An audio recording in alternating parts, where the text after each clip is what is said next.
الحمد لله الذي هدانا بالكتاب الكريم نحمده ونستعينه ونستغفره ونؤمن به ونتوكل عليه ونعوذ به من شرور أنفسنا من يهد الله فهو المهتدي ومن يضلل فلن تجد له وليا مرشدا أشهد أن لا إله إلا الله وأشهد أن محمدا عبده ورسوله أرسله بالحق بشيرا ونذيرا بين يدي الساعة من يطع الله ورسوله فقد رشد ومن يعصهما فإنه لا يضر إلا نفسه ولا يضر الله شيئا اللهم صل على محمد وعلى آل محمد كما صليت على إبراهيم وعلى آل إبراهيم إنك حميد مجيد اللهم بارك على محمد وعلى آل محمد كما باركت على إبراهيم وعلى آل إبراهيم إنك حميد مجيد أما بعد فإن خير الكلام كلام الله وخير الهدي هدي محمد صلى الله عليه وسلم وشر الأمور محدثاتها وكل بدعة ضلالة أعوذ بالله من الشيطان الرجيم وأورثنا القوم الذين كانوا يستضعفون مشارق الأرض ومغاربها التي باركنا فيها وتمت كلمة ربك الحسنى على بني إسرائيل بما صبروا ودمرنا ما كان يصنع فرعون وقومه وما كانوا يعرشون صدق الله أيها الناس اتقوا الله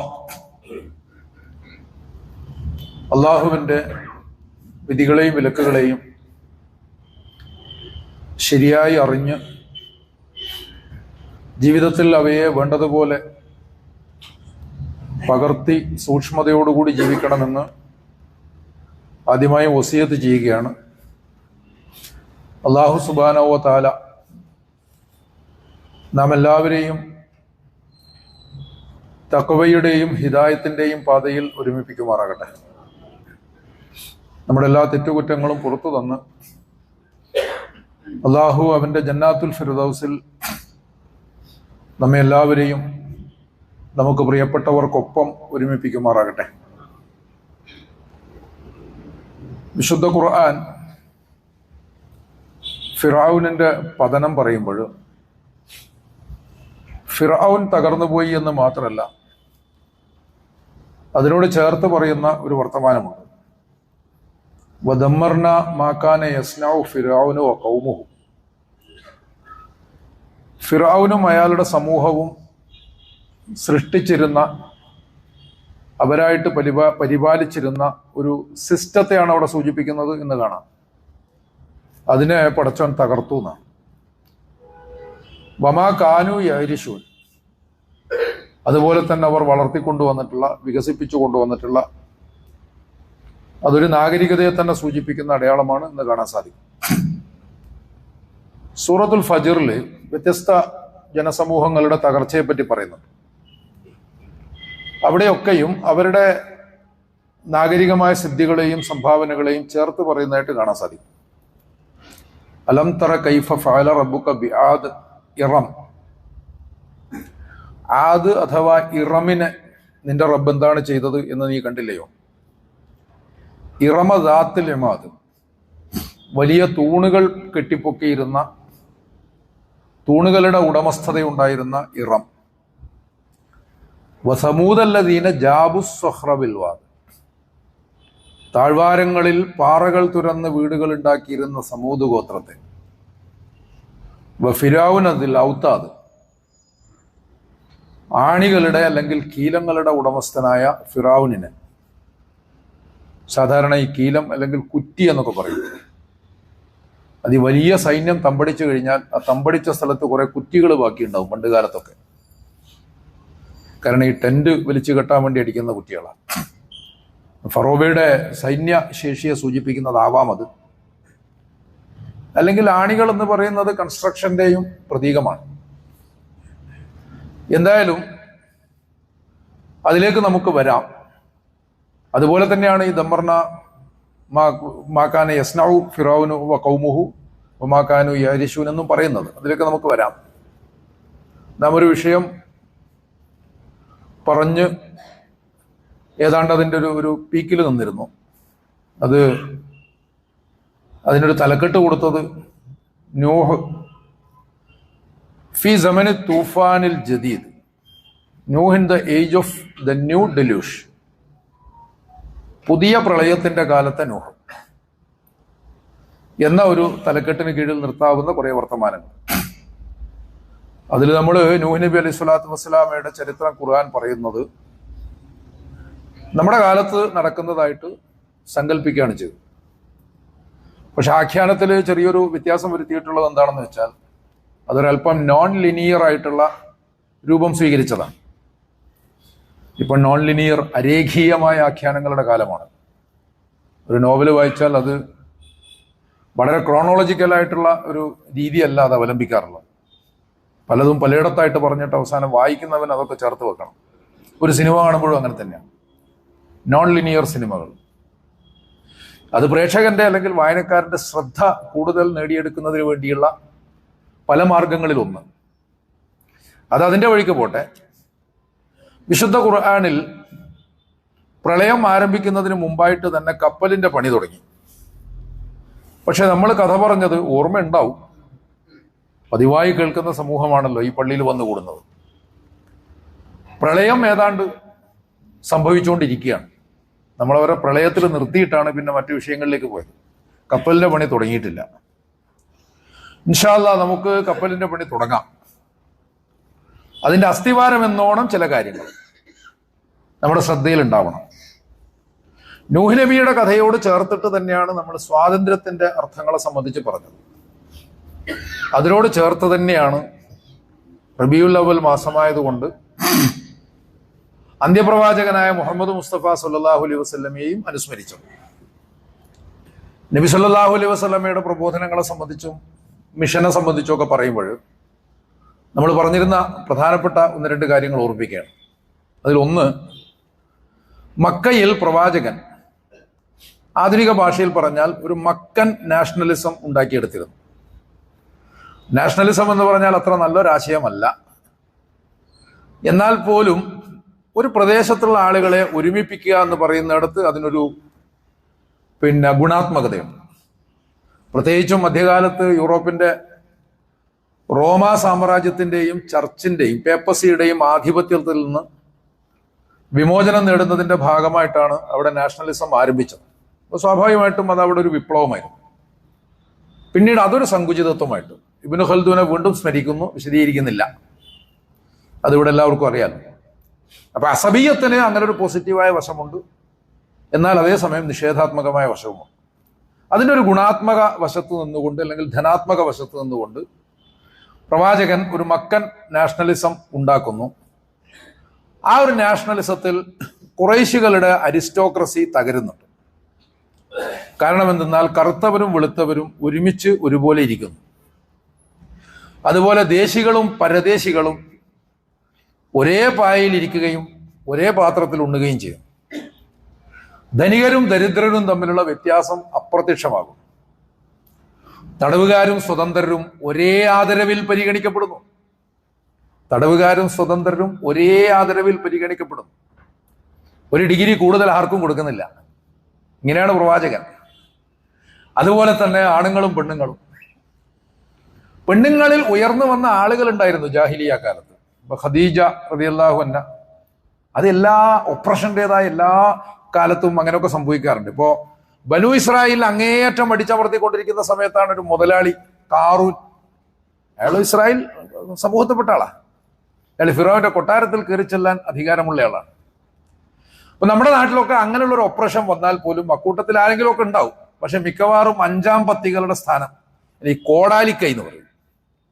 മരത്തിൽ നിന്ന് വെട്ടിയെടുത്ത കയ്യിൽ കോടാലി വെച്ചിട്ടാണല്ലോ ആ മരത്തെ തന്നെ വെട്ടി മാറ്റുക. അപ്പൊ ഇതുപോലുള്ള റോളായിരിക്കും ചരിത്രത്തിൽ അവർ നിർവഹിക്കുക. കാറൂന്റെ കഥയിൽ അത് വളരെ കൃത്യമായിട്ട് ഖുർആൻ പറഞ്ഞിരുന്നുണ്ട്. ചരിത്രത്തിന്റെ പാഠങ്ങളാണ്. അപ്പോഴിങ്ങനൊക്കെ ഉണ്ടെങ്കിൽ പോലും സാധാരണഗതിയിൽ സ്ത്രീകൾ അവിടെ പരിഗണിക്കപ്പെട്ടിരുന്ന ഒരു അവസ്ഥ എന്താണ്? അത് കുറെ എക്സാജറേഷൻ ഉണ്ടാവും. മുസ്ലിം ചരിത്രകാരന്മാർ എഴുതുമ്പോൾ ജാഹിലിയത്ത് എന്ന് പറഞ്ഞാൽ പറ്റ ഇരുട്ടാണെന്ന് എഴുതി വെക്കും. അങ്ങനൊന്നും കരുതണ്ട, കുറെ വെളിച്ചമൊക്കെ എല്ലായിടത്തും ഉണ്ടാവും. എന്നിരുന്നാൽ പോലും പരിഗണന അവിടെ ആണുങ്ങളും പെണ്ണുങ്ങളും ഒരുപോലെയാകും. ഇങ്ങനെ ഒരു നാഷണലിസം മക്കയിൽ നിർമ്മിച്ചെടുത്തിട്ട് തന്നെ, അല്ലെങ്കിൽ നിർമ്മിച്ചെടുക്കുന്നില്ല, മക്കയിൽ അങ്ങനെ ഒരു കൺസ്ട്രക്ഷൻ നടക്കുന്നില്ല ആ സമയത്ത്. അവിടെ അതിന് വിത്തിടുക.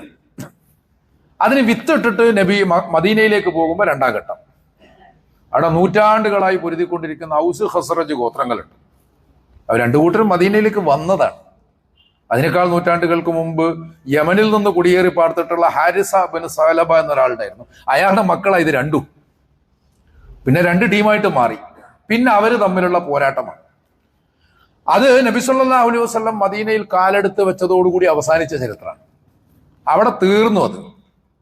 ഇതാണ് അതിൻ്റെ ഒരു അത്ഭുതം എന്ന് കാണണം. സാധാരണഗതിയിൽ എത്ര ഡിപ്ലോമാറ്റ് ആയാലും, എത്ര വലിയ കഴിവുള്ള ഡിപ്ലോമാറ്റ് ആയാലും ഒരു സംഗതി മാറ്റിക്കൊണ്ടുവരുന്നതിന് ഒരുപാട് സമയമെടുക്കുമല്ലോ. അതൊന്നുമല്ല. പ്രവാചകനെ അവർ സ്വീകരിക്കാൻ തന്നെ തയ്യാറാവുകയാണ്. അതിന് തൊട്ടു മുമ്പാണ് ബോസ് യുദ്ധം എന്നൊക്കെ പറഞ്ഞിട്ട് അവർ തമ്മിലുള്ള വലിയൊരു പോരാട്ടം നടന്നത്. അത് വമ്പിച്ചൊരു തകർച്ച തന്നെ ഉണ്ടാക്കി. ആ തകർച്ചയിൽ നിന്ന് മദീനാവാസികൾ സ്വയം തീരുമാനിച്ചു ഇതൊന്നും വേണ്ട എന്നുള്ളതും അതിലൊരു പശ്ചാത്തലമാകാം എന്തായാലും. അതോടൊപ്പം തന്നെ പ്രവാചകൻ വന്നത് മുതൽക്ക് ഇങ്ങോട്ട് പ്രവാചകനെ ശത്രുതയോടുകൂടി പൊതുവിൽ കണ്ടിരുന്ന അവിടുത്തെ യഹൂദ ഗോത്രങ്ങളെ കൂടി ഉൾപ്പെടുത്തിക്കൊണ്ട് മദീന പാക്ട് ഉണ്ടാക്കി. ഒരു മദീനൻ നാഷണലിസം നിർമ്മിച്ചെടുക്കുന്നതിൽ അവരെയും പങ്കുകൊള്ളിച്ചു എന്നുള്ളതാണ്. അൻസാറുകളും മുഹാജിറുകളും തമ്മിലുള്ള ഒരു ഫ്രറ്റേണിറ്റി, അത് ചരിത്രമാണ്. അൻസാറുകളും മുഹാജിറുകളും ഫ്രറ്റേണിറ്റി, അവർ തമ്മിൽ സാഹോദര്യമാണ് സൃഷ്ടിച്ചത് എന്ന് കാണേണ്ടതാണ്. മദീനയിൽ തന്നെ തൊട്ടടുത്ത ഘട്ടം അതിനെ കേന്ദ്രീകരിച്ചുകൊണ്ട് ഇതിനൊന്ന് വിപുലപ്പെടുത്തുക എന്നുള്ളതാണ്. അങ്ങനെ വിപുലപ്പെടുത്തിയപ്പോൾ ഒരു വിശാലമായ അറബ് നാഷണലിസം രൂപപ്പെട്ടു. ആ അറബ് നാഷണലിസത്തിൽ പരദേശികൾക്കും സ്ഥാനമുണ്ടായിരുന്നു. അവിടെ പിടിക്കപ്പെട്ട് തടവുകാരാക്കി കൊണ്ടുവന്ന അടിമകളാക്കി പിന്നീട് വിമുക്തരായിട്ടുള്ള ആളുകൾ വരെ അക്കൂട്ടത്തിൽ ഒരുപോലെ അറബിയും അജമിയും തമ്മിൽ ഒരു വ്യത്യാസവുമില്ല എന്നൊക്കെ പ്രഖ്യാപിക്കുന്നത് പോലെ തന്നെ അങ്ങനെ ഒന്ന് രൂപപ്പെട്ടു. പരദേശികളായിട്ടുള്ള ആളുകൾ, സൽമാൻ അൽ ഫാരിസി, സുഹൈബുർ റൂമി മുതലായിട്ടുള്ള ആളുകളൊക്കെ ഉണ്ടായിരുന്നു. എല്ലാവരും തുല്യരാകുന്നു. കറുപ്പും വെളുപ്പും അപ്രധാനമായി മാറുന്നു. ഏറ്റവും അവസാനം ഖുതുബത്തുൽ വിദാഇൽ അതിന് പ്രവാചകൻ അങ്ങോട്ട് അടിവരയിടുകയും ചെയ്തു. ദേശകാലാതിർത്തികൾ മുഴുവൻ ഭേദിക്കുന്നു. സാർവലൗകികം, സാർവകാലികം, സാർവദേശീയം എന്ന് പറയുന്ന തലക്കെട്ടിൽ ഉൾക്കൊള്ളിക്കാവുന്ന വർത്തമാനങ്ങളാണ് നബി സല്ലല്ലാഹു അലൈഹി വസല്ലം ഖുതുബത്തുൽ വിദാഇൽ പറഞ്ഞത് എന്ന് കാണാം. ഈ രൂപത്തിലാണ് ഒരു സൊസൈറ്റിയെ പ്രവാചകൻ നിർമ്മിച്ചെടുത്തത്. അതിന്റെ തുടർച്ചയായിട്ടാണ് ഇസ്ലാം ലോകത്ത് മുഴുവൻ വ്യാപിച്ചിട്ടുള്ളത് എന്ന് ചരിത്രം പരിശോധിക്കുമ്പോൾ കാണാം. ഇത് ഈ രൂപത്തിൽ തന്നെ ഉമ്മ എന്ന ആശയത്തെ വിശദീകരിക്കുമ്പോഴും ഖുർആൻ പറയുന്നുണ്ട്.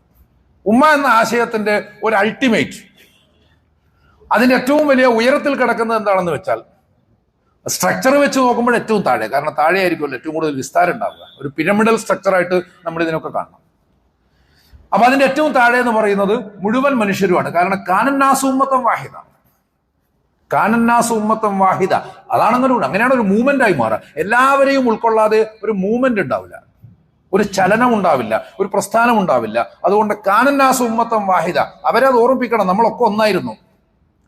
അതങ്ങനെ കിടക്കുകയാണ്. അതിന്റെ തൊട്ടുമുകളിൽ ഇബ്രാഹിമി മില്ലത്തിൽപ്പെട്ടവരോട് പറയുന്നു, നിങ്ങൾ ഒരൊറ്റ ഉമ്മത്താണ്. ഇബ്രാഹിമി മില്ലത്തിൽപ്പെട്ടവരോട്. അതിൻ്റെയും മുകളിൽ വന്നപ്പോൾ പിന്നെ മക്കക്കാരോടും മദീനക്കാരോടും ഒക്കെ പറയാണ്, നിങ്ങൾ ഒരൊറ്റ ഉമ്മത്താണ്. അത് കഴിഞ്ഞിട്ട് പിന്നെ ഒരു മുസ്ലിം സൊസൈറ്റി രൂപപ്പെടുമ്പോൾ അവരോട് പറയുന്നു, കുന്തും ഹൈറ ഉമ്മ. അതതിന്റെ ന്യൂക്ലിയസ്. ആ ന്യൂക്ലിയസ് നിലകൊള്ളുന്നത് ഈ വിശാലമായ പിരമിഡിന് വേണ്ടി മുഴുവനായിട്ടുമാണ്. അതിനാണ് കഴിഞ്ഞ ഖുതുബയിൽ കപ്പലിന്റെ ഉദാഹരണമൊക്കെ പറഞ്ഞത്. അപ്പൊ അവർ നിലകൊള്ളുന്നത് അതിനു വേണ്ടിയാണ്. ഈ രൂപത്തിലുള്ള ഒരു ഘടന നബി സല്ലല്ലാഹു അലൈഹി വസല്ലം സൃഷ്ടിച്ചതായിട്ടും കാണാൻ സാധിക്കും. അവിടെ യഥാർത്ഥത്തിൽ എല്ലാ ബാരിക്കേഡുകളും എല്ലാ മതിലുകളും തകർന്നു വീഴുന്നു. വളരെ വിശാലമായൊരു സമൂഹം രൂപപ്പെടുന്നു എന്നാണ് കാണുന്നത്. അതിന്റെ ഉദാഹരണമായിട്ടാണ് നമ്മൾ ടാഗോറിനെയൊക്കെ ഉദ്ധരിച്ചിരുന്നത് എന്ന് കാണണം. അപ്പൊ അതിന്റെ ഒരു അതീതത്വം, ഒരു ട്രാൻസെൻഡൻസ് എന്ന് പറയുന്ന ഒരു സംഗതി, അത് വളരെ പ്രാധാന്യപൂർവ്വം നമ്മളൊക്കെ ഗ്രഹിക്കണം. നമ്മളും വെറുമൊരു കമ്മ്യൂണിറ്റിക്ക് പ്രാധാന്യമുണ്ട്. പക്ഷെ വെറുമൊരു കമ്മ്യൂണിറ്റി മാത്രമായിട്ട് നമ്മൾ നമ്മുടേത് എന്ന ചിന്തയിൽ നിൽക്കാൻ ഒരിക്കലും ഇസ്ലാം നമ്മൾ അനുവദിക്കുന്നില്ല. കുന്തും ഖൈറ ഉമ്മത്തിൻ, നിങ്ങളുടെ സംഗതി ശരി, നിങ്ങളെ ഖൈറ ഉമ്മത്താക്കിയിട്ടുണ്ട്. പക്ഷേ ഉഖ്രിജത്തുൽ ലിന്നാസ്, എന്തിനു വേണ്ടിയാ പടച്ചോൻ അത് ചെയ്തതെന്ന് വെച്ചാൽ നിങ്ങൾ മനുഷ്യന്മാർക്ക് വേണ്ടി ജീവിക്കാൻ വേണ്ടിയിട്ടാണ്, നിങ്ങളല്ലാത്തവരുമായിട്ടുള്ള മനുഷ്യർക്ക് വേണ്ടി ജീവിക്കാൻ വേണ്ടിയിട്ടാണ് എന്നാണ് പറയുന്നത്. അവിടെ ആ രൂപത്തിലുള്ള ഒരു സമൂഹം, അത് യഥാർത്ഥത്തിൽ നമ്മളിപ്പോ സാധാരണ ഇസ്ലാം എന്ന് പറയുമ്പോൾ തന്നെ എല്ലാ മതങ്ങളെയും പോലെ ഒരു യാഥാസ്ഥിതികത്വത്തിന്റെയും അനുഷ്ഠാന വ്യഗ്രതയുടെയും ഒക്കെ ഒരു പാരമ്പര്യമായിട്ടാണ് നമ്മൾ കാണുക. പക്ഷെ ഖുർആൻ പറയുന്നത് എന്താണ്? ലൈസൽ ബിർറാൻ തുവല്ലു വുജൂഹക്കും ഖിബലൽ മശ്രിഖി വൽ മഗ്രിബ്. നിങ്ങളിങ്ങനെ മുഖം പടിഞ്ഞാറോട്ടോ കിഴക്കോട്ടോ തിരിച്ചു നിർത്തുന്നതിൽ ഒരു പുണ്യമില്ല. അല്ലാതെ അങ്ങോട്ട് പാടെ നിരാകരിക്കുകയാണ്. എന്നിട്ടാണ് പിന്നെ നിങ്ങൾ എന്താ ചെയ്യേണ്ടത് ഇങ്ങനെ പറഞ്ഞു വരുമ്പോൾ ആ കൂട്ടത്തിൽ ഒരു സ്വലാത്തും കൂടി ഉൾപ്പെടുത്തുകയാണ് ചെയ്യുന്നത്.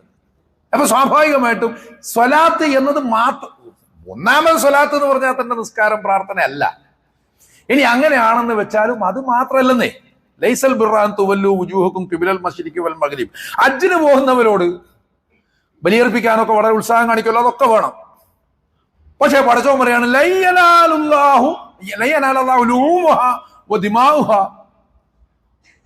പടച്ചോന്റെ അടുത്തേക്ക് നിങ്ങൾ ഈ അറക്കുന്ന മൃഗങ്ങളുടെ മാംസവും രക്തവും എത്താൻ പോകുന്നില്ല, അതൊന്നും അവിടെ എത്താൻ പോകുന്നില്ല എന്ന് പറയുമ്പോൾ എന്ത് വർത്താനാണത്? വേറൊരു സ്ഥലത്ത് ഫവൈലുൽ മുസല്ലീൻ എന്നൊരൊറ്റ പ്രഖ്യാപനം അങ്ങോട്ട് നടത്തി കളഞ്ഞിട്ടുണ്ട്. നിസ്കരിക്കുന്നവനാണ് നരകം. എന്താ, നമ്മളത് ആലോചിച്ച് നോക്കണം. എന്താണ് ഖുർആൻ പറയുന്നത്? നിസ്കരിക്കുന്നവനാണ് നരകം. ഫവൈലുൽ മുസല്ലീൻ.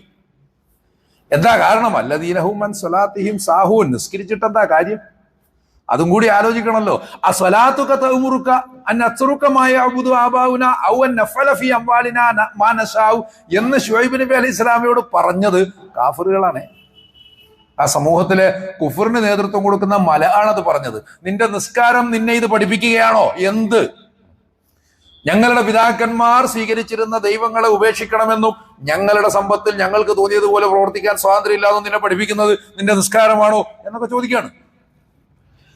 അപ്പൊ യഥാർത്ഥത്തിൽ ആ ഒരു റിച്വലിസ്റ്റിക് ആയിട്ടുള്ള കാഴ്ചപ്പാടിനെ വിശുദ്ധ ഖുർആൻ അവിടെ പാടെ നിരാകരിക്കുകയാണ് ചെയ്യുന്നത് എന്ന് കാണാൻ സാധിക്കും. അതല്ല, അതിനപ്പുറം പുണ്യം സമ്പാദിക്കുക എന്ന് പറഞ്ഞാൽ ശരിക്കും നിങ്ങൾ മനുഷ്യരായി മനുഷ്യർക്കിടയിൽ ജീവിക്കുക എന്ന് തന്നെയാണ് അതിന്റെ അർത്ഥം. പക്ഷെ അതിന് പകരം നിങ്ങൾ നിങ്ങളുടേതായ സങ്കല്പങ്ങളുടെ ഫ്രെയിമുകൾ ഉണ്ടാക്കിയിട്ട് അതിനകത്ത്, അതൊരു വാട്ടർ ടൈറ്റ് കമ്പാർട്ട്മെന്റ്, അതിൻ്റെ അകത്ത് വേറെ ആരും കയറാൻ പാടില്ല, നിങ്ങൾ പുറത്തിറങ്ങുകയും ചെയ്യില്ല എന്ന് പറയുന്ന സ്വഭാവത്തിൽ നമ്മുടെ ജ്ഞാനപാരമ്പര്യം പോലും അതാണ്. പഠിച്ചതൊന്നും മറക്കുകയും ചെയ്യില്ല, പുതുതായിട്ടൊന്നും പഠിക്കുകയും ചെയ്യില്ല എന്ന് പറയുന്ന സ്വഭാവത്തിലാണ് നമ്മൾ മുന്നോട്ട് പോയിക്കൊണ്ടിരിക്കുന്നതെങ്കിൽ അള്ളാഹ് നമ്മളെ ഏൽപ്പിച്ച ആ ഉഖ്രിജത്തുൽ ലിന്നാസ് എന്ന് പറയുന്ന ഒരു മിഷൻ ഉണ്ടല്ലോ, ഇതെങ്ങനെയാ നമുക്ക് ഏറ്റെടുക്കാൻ പറ്റുക? നമ്മൾ അങ്ങനെ ഒന്ന് ഏറ്റെടുത്തിട്ട് വേണ്ടേ അള്ളാഹിന്റെ മുമ്പിൽ വിജയികളാവാൻ? സത്യത്തിൽ ഇന്ന് ലോകത്ത് കാണുന്ന എല്ലാ ജാഹിലിയത്തും തകരും. അതാണ് ഫിറഔന്റെ കഥയിൽ പറയുന്നത്. എല്ലാ ജാഹിലിയത്തും തകരും. പക്ഷെ അങ്ങനെ തകരണമെങ്കിൽ ഒരു കെട്ടുറപ്പുള്ള ഈ ഖൈറു ഉമ്മ, പടച്ചോൻ എന്തും നിങ്ങളുടെ പ്രവർത്തനത്തിലൂടെ, മുമ്പൊരിക്കൽ പറഞ്ഞിട്ടുള്ള ഒരു ഉദാഹരണം തന്നെ പറയാം. മൂസാ നബി അലൈഹി സ്വലാമക്ക് മുമ്പിൽ കടലിനെ പിളർത്തി കൊടുത്തത് പടച്ചോനാണ്. പക്ഷെ അങ്ങനെയാണെങ്കിൽ അതങ്ങോട്ട് പിളർത്തി കൊടുത്താൽ പോരായിരുന്നു. എന്തിനാ മൂസാ നബിയോട് വടി കൊണ്ട് അമ്മലൊന്ന് അടിക്കുന്നു പറഞ്ഞു? മൂസാ നബി അലൈഹി സ്വലാം എന്തെങ്കിലും ചെയ്യണ്ടേ? അപ്പൊ ഒരു പണി നമ്മൾ ചെയ്താലേ പടച്ചോൻ ബാക്കി ചെയ്യുള്ളൂ എന്നുള്ളതാണ്. അപ്പൊ നമ്മുടെ ആ പ്രവൃത്തി, നമ്മുടെ ത്യാഗം, നമ്മുടെ സമർപ്പണം എന്ന് പറയുന്നത് വളരെ പ്രധാനമാണ്. അല്ലാതെ അതുകൊണ്ടാണ് ഗോറ പറയുന്നത് വെറുതെ ഇരിക്കുന്നവരെ അല്ല നബി പറഞ്ഞയച്ചത്, വളരെ ഊർജ്ജസ്വലമായി പ്രതികരിക്കുന്നവരെയാണ്. ടാഗോർ നമ്മൾ ഉദ്ധരിച്ചല്ലോ. എന്ത് മനോഹരമായിട്ടാണ്, എത്ര ശരിയായിട്ടാണ് ടാഗോർ പ്രവാചകന്റെ ദർശനത്തെ മനസ്സിലാക്കിയിട്ടുള്ളത് എന്ന് നമ്മൾ ചിന്തിക്കണം. നമുക്ക് തിരിയാത്തത് ഗോറ മുസൽമാൻ വൃദ്ധനോടാണ് പറയുന്നത് എന്നതുപോലെ തന്നെ ടാഗോർ ഇവിടുത്തെ മുസ്ലിം സമൂഹത്തോടാണ് പറയുന്നത് എന്ന് സങ്കല്പിച്ചാൽ മതി. നിങ്ങളെ നബി പഠിപ്പിച്ചത് ഇതൊന്നുമല്ല. ആ ഒരു പാസിവിറ്റി, വളരെ നിഷ്ക്രിയമായിട്ടുള്ള ഒരു മതം, ഒരു പാസീവ് റിലീജിയൻ എന്ന് പറയുന്ന ഒരു സാധനം അല്ലെന്നേ. നിങ്ങളോട് പണിയെടുക്കാനാണ് പ്രവാചകൻ പറഞ്ഞത്. എന്തിനെതിരെ? നിങ്ങൾ ആരെങ്കിലും ഒരു മുൻകർ കണ്ടാൽ കൈകൊണ്ട് തടയണം, അതിന് പറ്റില്ലെങ്കിൽ മാത്രം നാക്കുകൊണ്ട് വിലക്കണം, അതിനും പറ്റിയില്ലെങ്കിൽ മാത്രം മനസ്സുകൊണ്ട് വെറുക്കണം എന്നൊക്കെ പറഞ്ഞിട്ടില്ലേ പ്രവാചകൻ? ആ ഒരു സ്വഭാവത്തിൽ ജീവിക്കാൻ നമുക്ക് സാധിക്കാന്ന് പറയാണ്. അങ്ങനെ ജീവിക്കുമ്പോഴാണ് നിർമ്മിതികളൊക്കെ തകർന്നു പോവുക. അല്ലെങ്കിൽ പിന്നെ പടച്ചതമ്പുരാൻ ചരിത്രത്തിന് നിശ്ചയിച്ചിട്ടുള്ള ഒരു ക്രമമുണ്ട്, ആ ക്രമത്തിൽ പെട്ടിട്ട് അങ്ങോട്ട് തകർന്നു പോകണം. എല്ലാം ഇന്ന് കാണുന്ന വംശീയതയുടെ, അഹങ്കാരത്തിന്റെ, സ്വേച്ഛാധിപത്യത്തിന്റെ എല്ലാ സിസ്റ്റങ്ങളും തകരുക തന്നെ ചെയ്യും. അതാണ് തുടക്കത്തിൽ പറഞ്ഞത്. അത് ആ വ്യക്തി മാത്രമൊന്നുമല്ല, അവരുണ്ടാക്കുന്നതും ആധുനിക ഭൗതിക നാഗരികത, അതിന്റെ നിർമ്മിതികൾ, നാഗരികതയും ഈ അധികാരവും തമ്മിൽ ബന്ധമുണ്ട്. അതുകൊണ്ടാണ് അതിനെ കുറിച്ച് അങ്ങനെ പറഞ്ഞത്. ഇറമദാത്ത് ലിമാദ്, അവര് തൂണുകളുടെ ഉടമസ്ഥരായിരുന്നു. എത്ര വലിയ സംസ്കാരമാണ്! അല്ലത്തി ലം യുഖ്ലഖ് മിസ്ലുഹാ ഫിൽ ബിലാദ്. ആ കൗമിനെ സംബന്ധിച്ച് ഖുർആൻ പറയാണ്, അവരെ പോലൊരു സൊസൈറ്റി വേറെ ഉണ്ടായിട്ടില്ലപ്പ, ദുനിയാവിൽ എവിടെ ഉണ്ടായിട്ടില്ല. അത്തരം സൊസൈറ്റികളെ സൃഷ്ടിച്ചിട്ടുള്ള പടച്ചോൻ തന്നെയാണ് പറയുന്നത്, അവരെ പോലെ അത്രയും കരുത്തരായിട്ടുള്ള ആളുകൾ ഇല്ലെന്നേ. എന്നിട്ട് അവരവരുടെ കരുത്തൊക്കെ ഉപയോഗിച്ചിട്ട് വലിയ നാഗരികത പടുത്തുയർത്തിയിട്ട് അവസാനം അങ്ങോട്ട് അമർന്നു. എന്താ സംഭവിച്ചത്? അതുപോലെ സമൂദല്ലദീന ജാബു സ്വഖ്റ ബിൽ വാദ്, താഴ്വാരങ്ങളിൽ പാറകൾ തുരന്ന് ഗൃഹങ്ങൾ ഉണ്ടാക്കി വെച്ച സമൂദുണ്ടല്ലോ, എത്ര കരുത്തരാണ്! അവരവരുടെ പ്രതിരോധത്തിന് വേണ്ടി ഉണ്ടാക്കിയിട്ടുള്ള സംവിധാനങ്ങൾ പാറക്ക് വെടിവെച്ച് അയൽക്കൂലല്ലോ. പക്ഷെ എന്നിട്ടെന്താ, അതും അങ്ങോട്ട് പൊളിഞ്ഞുപോയി. ഫിർഔന ദിൽ ഔതാദ്, ധാരാളക്കണക്കിന് ആണികളുടെ, ധാരാളക്കണക്കിന് കുറ്റികളുടെ, കീലങ്ങളുടെ ഉടമസ്ഥനായ, അത്രയും സൈന്യ സമ്പത്തുള്ള ഫിർഔനിന്റെ കാര്യം എന്തായി എന്ന് പടച്ചോൻ ചോദിക്കുകയാണ്. പടച്ചോൻ ഇങ്ങനെ ഒരു സ്ഥലത്ത് കാത്തിരിക്കുന്നുണ്ട്. ആ കാത്തിരിക്കുന്ന സ്ഥലത്ത്, ആ പോയിന്റിലേക്ക് എത്തിക്കഴിഞ്ഞാൽ പിന്നെ ഒരു നെതന്യാഹുവും രക്ഷപ്പെടാൻ പോകുന്നില്ല എന്നുള്ളത് വളരെ കൃത്യമായിട്ട് ഖുർആൻ പറയാം. അല്ലാഹ്ക്ക് ഒരു സമയമുണ്ട് എന്ന് മാത്രം മനസ്സിലാക്കിയാൽ. അപ്പൊ ഇങ്ങനെയാണ് ചരിത്രത്തെ സംബന്ധിച്ച് ഖുർആൻ പറയുന്നത്. അപ്പൊ അങ്ങനെ പറയുമ്പോൾ സൃഷ്ടിച്ചത് ഫിർഔനും ഖൗമും,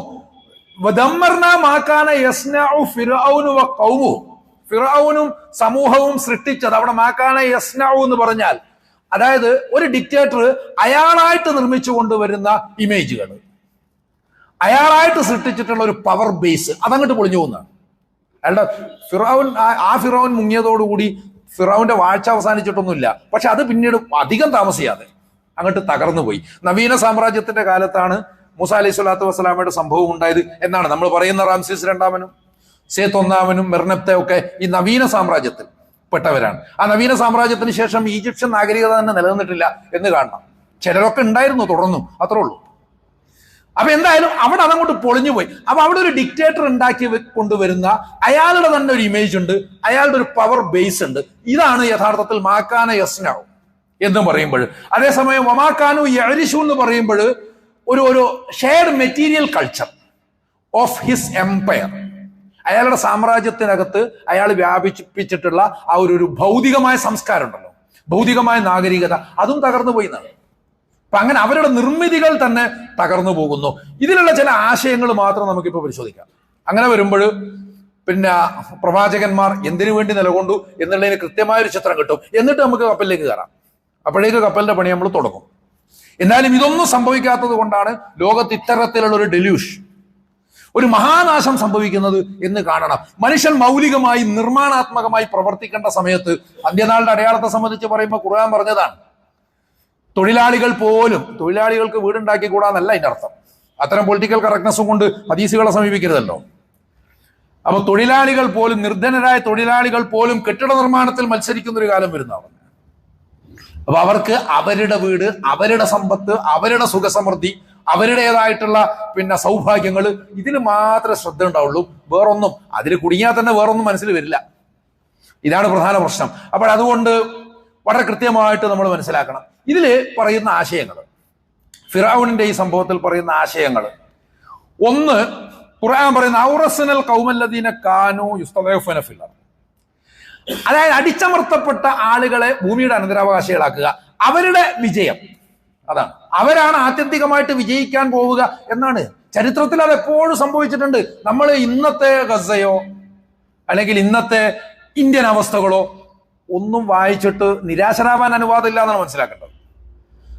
നമ്മൾ ചരിത്രം തന്നെ പരിശോധിച്ചു കഴിഞ്ഞാൽ ചരിത്രത്തിലെ ഒരു വലിയ മനഃശാസ്ത്രപരമായിട്ട് ചരിത്രത്തെ സമീപിച്ചിട്ടുള്ള ഒരു വലിയൊരു ചിന്തകനാണ് ഫ്രാൻസ് ഫാനൻ. ഈ ഫ്രാൻസ് ഫാനൻ, അദ്ദേഹം ഫ്രഞ്ചുകാരനാണ്, കറുത്തവനാണ്. ഫ്രഞ്ചുകാരൻ എന്ന് പറഞ്ഞാൽ മാർട്ടിനിക് ദ്വീപിൽപ്പെട്ട ഒരാളാണ്. മാർട്ടിനിക് എന്ന് പറഞ്ഞാൽ ഫ്രഞ്ച് പിന്നെ അവരുടെ ഭരണത്തിൽപ്പെട്ടൊരു സ്ഥലമാണ്. അപ്പോൾ അവിടെയുള്ള ഒരു വലിയൊരു ചിന്തകനും മനഃശാസ്ത്രജ്ഞനും ഒക്കെയാണ് ഫ്രാൻസ് ഫാനൻ. അദ്ദേഹത്തിന്റെ റച്ചൽ ഓഫ് ദി എർത്ത് എന്നൊരു പുസ്തകം. അതിൽ അദ്ദേഹം പറയുന്നത്, അദ്ദേഹം അതിൽ ഹിംസയെ അല്ലെങ്കിൽ വയലന്റ് ആയിട്ടുള്ള പ്രതികരണങ്ങളൊക്കെ പ്രോത്സാഹിപ്പിക്കുന്നുണ്ട്, അതങ്ങോട്ട് മാറ്റി വെക്കാം. പക്ഷെ അദ്ദേഹം പറയുന്നത് ഒരു ന്യൂ വേൾഡ് ഓർഡർ വരും. എന്താണ് new world order? Where the last shall be the first. അതായത് ലാസ്റ്റ് ആയിരിക്കുന്നവൻ ഫസ്റ്റ് ആയി തീരുന്ന ഒരു വേൾഡ് ഓർഡർ വരുന്നതാണ്. ഇന്ന് കാണുന്നത് പോലെയല്ല ലോകം നിലനിൽക്കുക, മറിച്ച് ലാസ്റ്റ് ആയിരിക്കുന്നവൻ ഫസ്റ്റ് ആയിരിക്കുന്ന, അതാ ഖുർആൻ പറഞ്ഞത്, അടിച്ചമർത്തപ്പെടുന്നവൻ ഔറസനൽ ഖൗം അല്ലദീന കാനൂ യുസ്തദഊഫൂന ഫിൽ അർദ്. ഭൂമിയിൽ അടിച്ചമർത്തപ്പെട്ടുകൊണ്ടിരുന്ന ആളുകൾ ഭൂമിയുടെ അധികാരികളായിട്ട് മാറാം. ലാസ്റ്റ് ആയിരിക്കുന്നവൻ ഫസ്റ്റ് ആവുന്ന ഒരു വേൾഡ് ഓണർ, ഇതാണ് ഫാനൻ പറയുന്നത് എന്ന് കാണാൻ സാധിക്കും. അതായത് കൊളോണിയലിസത്തിന്റെ കാലത്ത് കൊളോണിയൽ അടിച്ചമർത്തലിന് കീഴിലുള്ള ദുർബലർ, കോളനൈസ്ഡ് ആയിട്ടുള്ള ആളുകൾ അവരുടെ വിമോചനത്തിലൂടെ ഒരു പുതിയ ലോകക്രമം സൃഷ്ടിക്കുന്നതാണ്. അവർ ലോകത്തിന്റെ നേതാക്കളായിട്ട് മാറും. ഈ ലാറ്റിൻ അമേരിക്കൻ വിമോചന സമരത്തിനൊക്കെ വലിയ നേതൃത്വം കൊടുത്ത ആളാണ് ഗുസ്താവോ ഗുട്യാറസ്. അദ്ദേഹം ഒരു ലിബറേഷൻ തിയോളജിസ്റ്റാണ്. നമ്മൾ ഈ പറയുന്ന പേരൊക്കെ ഓർമ്മിക്കണം എന്നില്ല, കൂടുതൽ ഗവേഷണം നടത്തുന്നവരെ സൗകര്യത്തിന് വേണ്ടിയിട്ടാണ് അതൊക്കെ അങ്ങനെ പറയുന്നത്. അപ്പോൾ അദ്ദേഹം ഈ വിമോചന ദൈവശാസ്ത്രജ്ഞനാണ്. അദ്ദേഹം മുന്നോട്ട് വെച്ച ഒരു ആശയമുണ്ട്, God's preferential option for the poor. ദൈവത്തിന് ഒരു മുൻഗണനാ ക്രമമുണ്ട്. അത് ആർക്ക് വേണ്ടിയുള്ളതാണ്? അത് പാവപ്പെട്ടവർക്ക് വേണ്ടിയുള്ളതാണ്, അല്ലെങ്കിൽ അടിച്ചമർത്തപ്പെട്ടവർക്ക് വേണ്ടിയുള്ളത്. എന്നിട്ട് അദ്ദേഹം പറയുന്നത്, history belongs to the oppressed not the oppressors. ചരിത്രം എപ്പോഴും നിൽക്കുന്നത് മർദ്ദിതർക്കൊപ്പമാണ്, മർദ്ദകർക്കൊപ്പമല്ല. അടിച്ചമർത്തപ്പെടുന്നവർക്കൊപ്പം മാത്രമേ ചരിത്രം നിൽക്കുന്നുള്ളൂ എന്ന് ഈ ഗുട്ടിയറസ് പറയുന്നതായിട്ട് കാണാം. ഹെഗലിന്റെ ഒരു തിയറി ഉണ്ട്, മാസ്റ്റർ സ്ലേവ് ഡയലക്റ്റിക്. അതായത് അടിമയും ഉടമയും തമ്മിലുള്ള ഒരു വൈരുദ്ധ്യം. ആ വൈരുദ്ധ്യത്തെ സംബന്ധിച്ച് പറയുമ്പോൾ അതിൽ അദ്ദേഹം പറയുന്ന ഒരു വർത്തമാനമുണ്ട്, അറിവ് നേടുന്ന അടിച്ചമർത്തപ്പെട്ട അടിമയുടെ പോരാട്ടത്തിലൂടെ ചരിത്രം സ്വാതന്ത്ര്യത്തിലേക്ക് നീങ്ങുന്നു. അടിച്ചമർത്തപ്പെടുന്ന അടിമ അറിവ് നേടിക്കഴിഞ്ഞാൽ, അറിവ് അതൊരു വലിയൊരു കാര്യമുണ്ട്. പിന്നെ ഫ്രെഡറിക് ഡഗ്ലാസ് എന്ന് പറഞ്ഞാൽ അമേരിക്കയിലെ ഒരു കറുത്ത വർഗ്ഗക്കാരനാണ്. അദ്ദേഹം പിന്നീട് അമേരിക്കയിലെ വലിയ നയതന്ത്രജ്ഞനും മറ്റൊക്കെ ആയിട്ട് മാറി. അദ്ദേഹം ഒരു അടിമയായിരുന്നു. അദ്ദേഹത്തിന്റെ മാതാപിതാക്കൾ പിടിച്ചുകൊണ്ടുവരപ്പെട്ടവരാണ്. അപ്പൊ അദ്ദേഹം അടിമയായിരുന്ന സമയത്ത് അദ്ദേഹത്തിന്റെ മാസ്റ്ററുടെ ഭാര്യ ഈ കുട്ടിക്ക് പിന്നെ അക്ഷരങ്ങളൊക്കെ പറഞ്ഞു കൊടുക്കുമ്പോൾ ഇവരെയും കൂടെ ഇരുത്തിയിട്ട്, വലിയ രാഷ്ട്രീയ ബോധമൊന്നും ഇല്ലാത്ത സ്ത്രീ ആയതുകൊണ്ട്, നിഷ്കളങ്കയായ സ്ത്രീ ആയതുകൊണ്ട് ഇങ്ങനെ പഠിപ്പിക്കുന്ന സമയത്ത് ഭർത്താവ് അത് കണ്ടിട്ട് പറഞ്ഞു, ഒരിക്കലും അടിമയെ പഠിപ്പിക്കരുത്, പഠിച്ചാൽ അവൻ അടിമയാകാൻ യോഗ്യനല്ലാണ്ടാവും, പഠിച്ചാൽ അവൻ അടിമയാകാൻ യോഗ്യനല്ലാണ്ടായി ആകും. ഇത് ഡഗ്ലാസ് കേട്ടു. പിന്നീട് ഡഗ്ലാസ് വീട്ടിലേക്ക് സാധനം വാങ്ങിക്കൊണ്ടുവരുന്ന പേപ്പേഴ്സ് അടക്കം സകലതും വായിച്ചിട്ടും സുഹൃത്തുക്കളോട് സംശയം ചോദിച്ചിട്ടും ഒക്കെ പിന്നെ അക്ഷരം പഠിച്ചിട്ട് ആ കാലത്ത് ഇംഗ്ലീഷിലെ ഏറ്റവും മികച്ച എഴുത്തുകാരൻ എന്നുള്ള ഖ്യാതി നേടിയാലാണ് ഈ ഡഗ്ലസ്. അദ്ദേഹം സ്വതന്ത്രനായി എന്ന് മാത്രമല്ല, അദ്ദേഹം ഈ അബോളിഷനിസ്റ്റ്, അടിമത്ത നിർമാർജന പ്രസ്ഥാനത്തിന്റെ ഒരു സജീവ ഭാഗമായിരുന്നു എന്ന് കാണേണ്ടതാണ്. അറിവാണ് അദ്ദേഹത്തിന് അതിനുള്ള അവസരം കൊടുത്തത് എന്ന് കാണാൻ സാധിക്കും. അദ്ദേഹത്തിന്റെ ആത്മകഥ ഉണ്ട്, narrative of the life of Frederick Douglass an American slave എന്നാണ് അതിന്റെ പേര്. അതിൽ ഈ കാര്യങ്ങളൊക്കെ പറയുന്നത് കാണാൻ സാധിക്കും. അതുപോലെ രണ്ടാമത്തത്, വിജയത്തിൽ സ്ഥൈര്യത്തിന്റെയും സഹനത്തിന്റെയും പങ്ക്. ബിമാ സൊബറു എന്നാണ് അത് പറയുന്നത്. ബിമാ സൊബറു, ഇസ്രായേലർക്ക് അത് കൊടുത്തു. എന്താണ് ബിമാ സൊബറു? ഇതുപോലെ പോരടിച്ചിട്ടുള്ള ഒരു മനുഷ്യനാണ് മാർട്ടിൻ ലൂതർ കിങ് ജൂനിയർ. അദ്ദേഹം പറയുന്നുണ്ട്, അദ്ദേഹം ഒരു അൺഏൺഡ് സഫറിങ് ഈസ് റിഡംപ്റ്റീവ്. നമുക്ക് അർഹതയില്ലാതെ നമ്മുടെ മേൽ അടിച്ചേൽപ്പിക്കപ്പെടുന്ന ഈ പ്രയാസങ്ങളുണ്ടല്ലോ, അത് വിമോചനത്തിലേക്കാണ് നയിക്കുക എന്നുള്ളതാണ്. നമ്മളെ വിമോചനത്തിലേക്കാണ് യഥാർത്ഥത്തിൽ നയിക്കുക എന്നുള്ളതാണ്. സബറിന്റെ ശരിയായ അർത്ഥം അവിടെ മനസ്സിലാക്കണം. സബർ എന്ന് പറഞ്ഞാൽ ശരിക്കും പറഞ്ഞാൽ അത് പേഷ്യൻസ് അല്ല, മറിച്ച് പ്രിസർവറൻസ് എന്ന് പറഞ്ഞാൽ, പിന്നെ പെർസീവിയറൻസ് എന്ന് പറഞ്ഞാൽ സ്ഥിരോത്സാഹം എന്ന് പറയും. കഠിനമായിട്ട് അധ്വാനിക്കുക അല്ലെങ്കിൽ പിന്നെ നിരന്തരമായിട്ട് പണിയെടുത്തോണ്ടേയിരിക്കുക. അങ്ങനെയുള്ള പെർസീവിയറൻസ് എന്നതാണ് ഈ സബർ എന്ന വാക്കിന്റെ ശരിയായ അർത്ഥം എന്ന് മനസ്സിലാക്കേണ്ടതാണ്. മൂന്നാമത്തെ ഏറ്റവും പ്രധാനപ്പെട്ട പാഠം പറഞ്ഞാൽ ഈ അധികാരത്തിന്റെ പതനമാണ്. അധികാരത്തിന്റെ പതനം. നാലാമതായിട്ട് നമുക്ക് കാണാൻ സാധിക്കും ഈ അവരുടെ നാഗരികതയും സംസ്കാരവും ഒക്കെ നശിക്കുന്നത്. ഇൻഷാ അല്ലാഹ് ആ വിഷയങ്ങളുമായി ബന്ധപ്പെട്ട കാര്യങ്ങൾ അടുത്ത ഖുതുബയിൽ നമുക്ക് കേൾക്കാം. അപ്പൊ എന്തായിരുന്നാലും ഇവിടെ സൂചിപ്പിക്കുന്നത് പ്രവാചകന്മാരുടെ മിഷൻ യഥാർത്ഥത്തിൽ എന്താണ്, അവരെന്തിനു വേണ്ടിയാണ് പണിയെടുത്തത്, ഇത് തിരിച്ചറിഞ്ഞിട്ട് മുന്നോട്ട് പോകാന്നുള്ളതാണ്. പുതിയ കാലത്ത് വരുന്ന നൂഹ്, പുതിയ കാലത്ത് വരുന്ന ഇബ്രാഹിം, പുതിയ കാലത്ത് വരുന്ന മൂസ, പുതിയ കാലത്ത് വരുന്ന ഈസ, പുതിയ കാലത്ത് വരുന്ന മുഹമ്മദ് അലൈഹിമുസ്സലാം, ഇവരുടെയൊക്കെ ആ ഒരു അവസ്ഥ അവരെന്താണ് പുതിയ കാലത്ത് പ്രവർത്തിക്കുക എന്ന് ആലോചിച്ചിട്ട് അതിനനുസരിച്ചുള്ള നിലപാട് സ്വീകരിക്കാനും ചിന്തിക്കാനും ആ ഒരു വിജയത്തിന് വേണ്ടി പ്രാർത്ഥിക്കാനും ഒക്കെ നമുക്ക് സാധിക്കുക എന്നത് വളരെ പ്രധാനമായതുകൊണ്ടാണ് ഇത്തരം വർത്തമാനങ്ങൾ ശ്രദ്ധയിൽപ്പെടുത്തുന്നത്. അല്ലാഹു സുബ്ഹാനഹു വ തആല കാര്യങ്ങൾ യഥാവിധി മനസ്സിലാക്കി ശരിയായ രൂപത്തിൽ മുന്നോട്ട് പോകുവാനുള്ള തൗഫീഖ് നമുക്ക് എല്ലാവർക്കും പ്രദാനം ചെയ്യുമാറാകട്ടെ.